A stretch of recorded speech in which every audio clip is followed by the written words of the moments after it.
Hi. Did we really choose our parents? And some people would say, seriously? Are you telling me I chose my family before I came here? Why would I have done that, right? Especially the ones who may have had maybe extremely difficult experiences during their childhood or with their family of origin, with their parents. And that is totally understandable, that approach or that way of thinking and feeling about this topic. But I would like to just maybe ask for you to open yourself up in your mind for the possibility that we may have chosen our parents and our family, for example, the same as our circumstances, our cultural environment, the whole setup. And the reason I'm saying this is because many people wonder about that, especially if their human self would say, never ever would I have chosen these people to be part of my life, right? And on the other hand, something within us seems to know or sense that there is an order and a purpose to everything, and that we're not just here randomly. And if we're not here randomly, it's like, who made the decision? Who decides about my incarnation? Okay? And with that, there are people, there are children and there are adults who actually have memories of their time before they came here and how they chose the incarnation. And one of them is Christian Sundberg. I listened to some of his accounts or memories of the time before he came to Earth. And he has a very detailed memory. Some people remember very vaguely certain scenes with a counsel or a guide, or how it came about that they chose those parents, that setup, this culture, the country, and so on. And some people have very complex and detailed memories about it. And this is very, very fascinating, listening to that. And then you may want to do that also. And pre-birth memories, so you can check that out, or in Christian Sundberg or others, who no matter how often they talk about it, it's always the same story. So you get a sense that these are real memories, and it's real what they talk about. It's not just some made up thing. And what their memories are suggesting and very clearly point to is that no one else makes the choice but us. We choose our setup and our parents because, we in terms of soul, right? Because our soul knows the next steps of our growth, of our path, of our evolution, of what it wants to develop into or out of. And so it chooses always for each incarnation the perfect setup for that, or the most adequate setup, the most helpful setup, which includes obviously family members and parents. And we don't do this on our own, like just for ourselves as souls. We seem to do it. This is what a lot of people who remember suggest, that we do it with a counsel, with guides, with other entities in other dimensions, like the non-physical realm. And we have guidance and we have support, and we have support of the divine. You can call it whatever you want. And it seems to be different also for everybody. And yet there is the same theme, that it's not like you sit there on a cloud, look down and say, okay, this is the right setup. I think I need to learn or want to learn this, that, and the other, and I go for it. There is a collective that is involved in your evolution, in our soul's evolution and progress, let's say, towards what? Towards back to source and experiencing source, experiencing itself on different levels. So then this is how we choose the right time and the right place and the right parents for what it was our soul wanted to do here, live here, experience here, express here. And with that, we may be able to maybe. For some, this is something like, no way would I have ever chosen these people. And this is fine too if you feel like that. But if you're open to the possibility you may have chosen them, and look at from a learning point of view or from an asset point of view, like how could they have been helpful and supportive, maybe not on a human level, but on a soul level, in terms of what your soul has learned here about life, about its own beingness, about what it is and what it isn't, about what you prefer and what you don't prefer, about who you want to be like and who you don't want to be like and why, and how has this guided your journey, your internal journey. And oftentimes it is the most difficult experiences that are guiding us the most, and that are acting as a catalyst for our evolution, for our development on a soul level, right? So, and also looking at not just the negative points, because nobody's perfect and no human is perfect. And it's good that this is the way it is. Otherwise, what's the point in coming here? We're all here for learning. And every mistake that we make, whether it is with other people, whether it's in something that only concerns ourselves, but every mistake is no real mistake, because we're here for learning.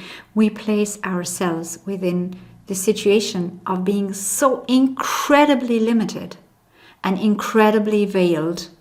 Like, we forget who we are. We forget where we came from. We forget everything about our true nature. To what? Only to rediscover it throughout the setups in our lives. And then the choices, like our free will is our free will, so we can choose. And each situation we can use to choose either one or the other. We can choose this path or that path. Or more paths, right? But we have to make a choice then, and this is up to our free will. So we can choose, we get to choose.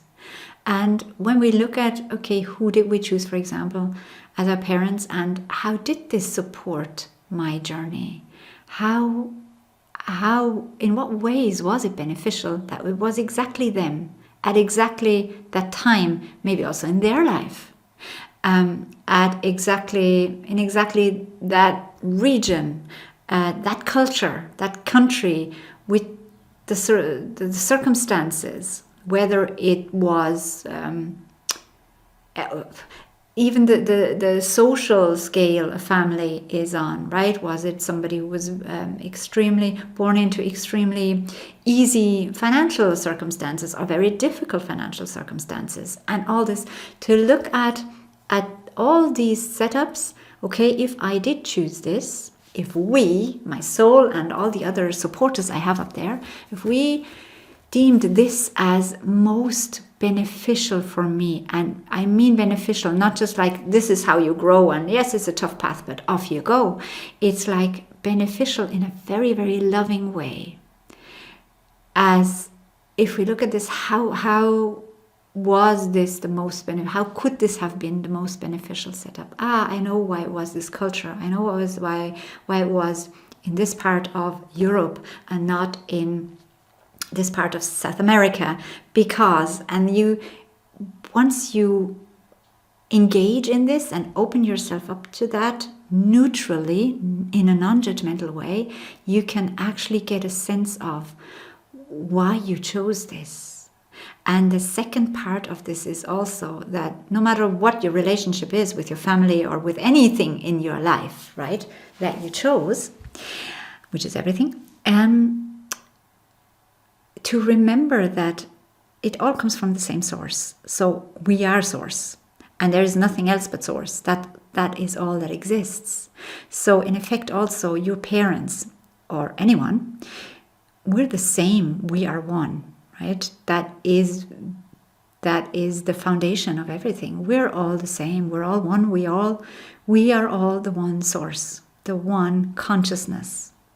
And so every self is just another self. Like I call myself self, and then maybe my higher self or my ego self, whatever. But all the other people are other selves. And this is what the Ra and the Law of One speaks of as well. So if everyone is me, now not you as the person you, but you as the consciousness you, in effect. Yes, there are different consciousness strings, if you want, on their own evolutionary path, but in the end it all leads to the one source, because that's where everything comes from. And that's not just comes from because, again, there seems to be a separation, but that's all there is. So every other human being is one expression of us as the divine infinite source energy. So they are us, other selves, because there's only one self as such, if you want to define it in a way, one source. So if I'm source, they must be source. There is nothing else. So looking back at our family and our parents, if we can see then, okay, we agreed to this on a soul level. They agreed on a soul level. No soul can come to anyone as a kid without agreement. And nothing actually also can happen, now that is from my perspective, can happen to anybody without some sort of agreement on some level. This may be totally not conscious. It may not even be an agreement in this dimension.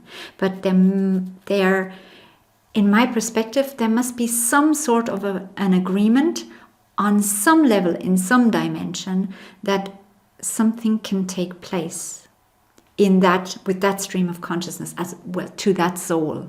That something can take place, well, to that soul. It seems like something is happening to you, but in the end you are co-creating it also, which means there is an active part in us with this. So there has to be some level of agreement, because free will is so important. And now I also know a lot of people have the experience that other forces may take their free will and may make them feel like they're not able to execute their free will, because they're kind of like their free will is hijacked, and they are being driven to do things that they do not agree to. But on some level there must be some sort of an agreement, otherwise it cannot happen. Now, specifically on what level, in what way, that is possibly different in every situation, but there must be something that is agreeing to the scenario. And when you chose your parents, looking at it now with a very neutral feeling of, okay, how did this support my growth?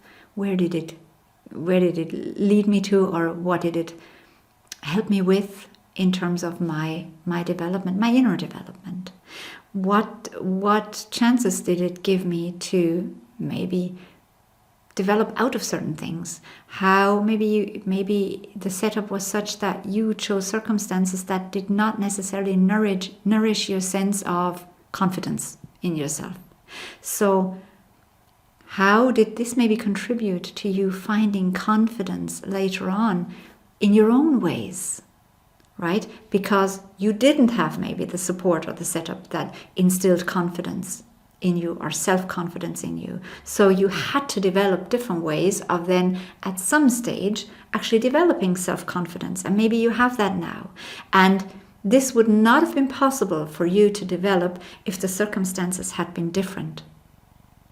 Or maybe you had a very loving, nourishing family you were born into, and this nourishment and love enabled you to actually be very, very loving and caring with the world, within your interaction with others. Maybe you're very open and warm and full of light because your setup was such that you experienced this, and therefore it was nourished, it was nurtured, and you can now share it with others what you have received. So in one way, it's like the difficult parts are oftentimes what we can overcome and therefore also grow into our own person and into our own soul's potential. And the beautiful supportive parts are what we can expand into, and what we can also, because we have received it, we can share with others then moving forward in our lives, and maybe explore it more, expand this more. Because of the nourishing environment when we were young, we are able to even be more nourishing and more warm-hearted towards others now, which we may not have been if we had had different experiences, or we would have maybe had to overcome what we have experienced if it hadn't been so nourishing, in order for our true soul self, which may have wanted to grow into being very warm-hearted and giving and loving. So we may have had to overcome this, and then we would have been forced into finding other pathways of opening our hearts, of opening our soul to those aspects that we feel or felt we wanted to explore and live. Now, they're only examples, right? There is so many facets to this. But I hope that this is helpful and maybe inspiring to follow that train of thought and see what you come up with. If you just open up to the possibility, I may have chosen these parents, this family situation, and the circumstances. What could it have been beneficial? If I look at me now, if I look at my path now, what were the opportunities and the benefits in choosing this? Because there is no way we choose even the most difficult circumstances without any purpose or point in this, or pathway or chance for growth and for some treasures and jewels to be found in this for us, for our own evolution.